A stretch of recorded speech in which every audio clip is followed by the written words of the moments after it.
కురిస్తున్న మహావృక్షం సాయి ప్రాపర్టీస్. వాళ్ళు అస్తమించే సూర్యుడు అయితే నిత్యం ఉదయించే సూర్యుడే సాయి ప్రాపర్టీస్.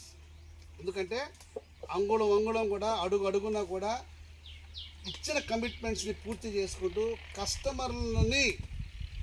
కస్టమర్లని మన ఫ్యామిలీ మెంబర్గా ట్రీట్ చేసుకుంటూ కస్టమర్కి ఇచ్చిన మాటను నిలబెట్టుకుంటూ అనుక్షణం ముందుకెళ్తున్న కంపెనీయే సాయి ప్రాపర్టీస్. కాబట్టి ఒక్క లీగల్ ప్రాబ్లం కూడా లేని కంపెనీ. కాబట్టి ఆకాశంలో నక్షత్రాలు తారలు కొన్ని లక్షల వేల కోట్లు ఉన్నా కానీ నిత్యం దేదీప్యమానంగా వెలిగే సూర్యుడు ఒక్కడిలాగా, చంద్రుడు ఒక్కడిలాగా సాయి ప్రాపర్టీస్ ఒక్కటే.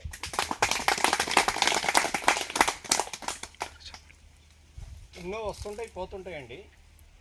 ఒక వస్తువును తయారు చేయాలంటే ఆ వస్తువు లేక మునుపు ఎన్నో కష్టాలు వచ్చి ఆ వస్తువును తయారు చేసిన తర్వాత దాన్ని కాపీ కొట్టడానికి కొన్ని వేల మంది వస్తారు. కానీ ఆ వస్తువు ఆకారాన్ని తయారు చేయగలరు, కానీ దీనికి ఉన్న స్ట్రెంత్ వాళ్ళ దగ్గర ఉండదు.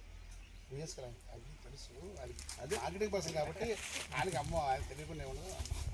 ఓకేనండి, అవి చెప్పండి మీ కస్టమర్లు అడిగితే.